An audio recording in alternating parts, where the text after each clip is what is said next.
Hoje o projeto estratégico da região metropolitana de Barcelona é transformar Barcelona em região, na sede, na capital do Mediterrâneo. Mudou completamente. Né? Então nós vamos passar a ter esse instrumento, né? Um instrumento importante, um instrumento de descentralização, um instrumento que vai poder fazer com que a gente tenha integração de mobilidade, que a gente possa ter integração de logística. Aqui nós estamos numa área que vários prefeitos aqui já disseram, de integração de logística é importantíssimo. Aliás, para encerrar, a importância desta região metropolitana é porque ela faz a ligação com a região metropolitana de São Paulo. Vocês se ligam aqui pela Tamoios, os dois maiores aeroportos do país, Cumbica e Viracopos, com a região metropolitana de Campinas. Né? Esta região se liga com a segunda maior região metropolitana do país, que é o Rio de Janeiro, e a terceira, que é Belo Horizonte. E aí, se nós traçarmos, para você ter uma ideia, Antônio Carlos, um quadrilátero que tem na cidade de Santos um ponto, Campinas outro, Juiz de Fora em Minas Gerais e Campos no Rio de Janeiro, e vocês estão exatamente nesse meio, essa região, Antônio Carlos, é 1% do território nacional. 1%. E tem 67% do PIB. Em 1% do território brasileiro está concentrado 67% do PIB. É aqui que tem os desafios de mobilidade, né? A opção do governador de começar a fazer a duplicação pelas terras, porque lá nós já temos um processo, inclusive, ambiental resolvido, equacionado, né? E essa segunda etapa, que tem um problema mais demorado de licenciamento ambiental, foi feito, inclusive, numa perspectiva já de planejamento regional, vinculando o trecho de serra, os contornos de Caravaggio e São Sebastião, com a ampliação do porto. Já que é sempre aquela história. Não amplia o porto porque não duplica porque não amplia o porto. Né? Então, o projeto foi dividido nessas duas etapas para a gente ganhar tempo. Foi único e exclusivamente nesse sentido. E lá o trecho do Planalto já tinha licenciamento ambiental. Né? Mas isso, evidentemente, a ligação de mobilidade de vocês, de logística, de fluxo de pessoas, é sem dúvida nenhuma com o Vale do Paraíba, e do Vale do Paraíba para São Paulo, para Campinas e para o resto do país. Né? Então é com esse espírito que o projeto foi criado. É com esse espírito de dar à região um novo instrumento de planejamento que eu acho que nós vamos poder avançar muito. E finalmente, eu estava dizendo aqui para o Antônio Carlos, não vai ter voto no Conselho, não existe votação. Sabe por quê?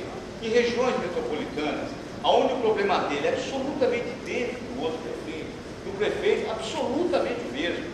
Ou a gente cria aqui, constrói consenso, como disse aqui o Carlinhos, pactos para os problemas serem resolvidos, ou não resolve. Não resolve, não tem jeito. Né? Nós precisamos criar consenso, nós precisamos criar pacto, e eu acho que é isso aqui que o Antônio Carlos conseguiu fazer hoje. Criar um consenso em torno de uma preocupação e ao mesmo tempo de uma esperança. Consenso em torno de uma perspectiva de que a região possa, o desenvolvimento que se avizinha, ter um crescimento sustentável e não ter os problemas de crescimento que outras regiões metropolitanas tiveram. Nós estamos criando um instrumento para planejar o desenvolvimento, para que não venha acontecer com essa região o que aconteceu com a região metropolitana de São Paulo. Né? Essa é a grande diferença. Então, eu queria, mais uma vez, cumprimentar os prefeitos, cumprimentar os parlamentares, que têm sido decisivos. A Assembleia Legislativa tem tido um papel importantíssimo no aperfeiçoamento do projeto. E, finalmente, cumprimentar o meu amigo, o grande prefeito Antônio Carlos, por essa festa democrática que é hoje a audiência pública aqui na cidade de Caraguá. Muito obrigado.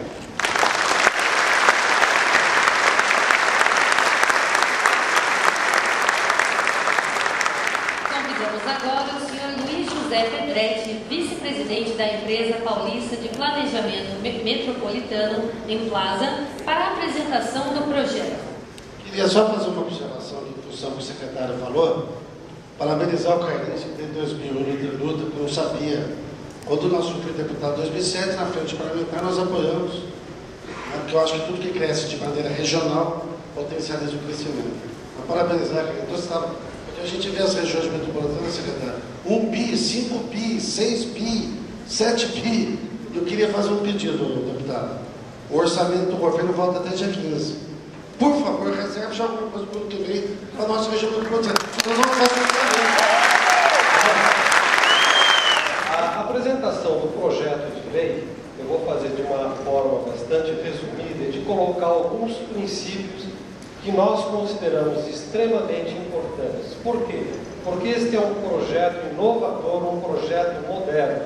Nós não estamos tratando aqui das questões municipais, do peculiar interesse do município. Estamos colocando, sim, as questões de âmbito regional, aquilo que um prefeito sozinho não consegue resolver. Então, se cria uma região metropolitana em função da conurbação, né, as cidades estão se unindo e dos problemas que vão surgir. Nós temos todo um manual a ser seguido.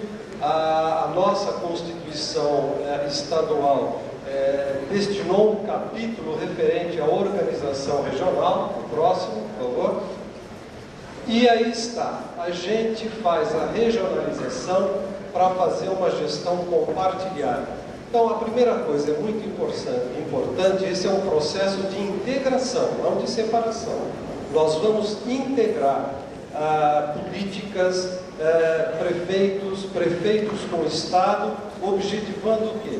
Isso, aliás, até o prefeito já leu rapidamente, a realização de um planejamento, de políticas públicas, a cooperação, isso é extremamente importante, este é um sistema cooperativo entre os diversos níveis de governo, a utilização racional do território, que é extremamente importante da parte de recursos naturais, e, no meu entender, a redução das desigualdades sociais e regionais. Então, o resumo disso seria o seguinte: nós objetivamos fazer uma integração social e econômica. E essa integração social e econômica, ela só pode ser feita por uma integração regional. A próxima, por favor. Aqui nós temos uma lei que disciplina o que é uma região metropolitana. Aliás, eu queria colocar rapidamente que nós temos na nossa Constituição 3 unidades regionais. As regiões metropolitanas, aglomerações urbanas e as micro-regiões. Então, na verdade, em função de estudos técnicos realizados pelo governo do Estado, chegou-se à conclusão que os 39 municípios do Vale podem ser transformados numa região metropolitana. E mais adiante eu vou explicar a grande diferença entre uma região metropolitana, aglomeração urbana e micro-região.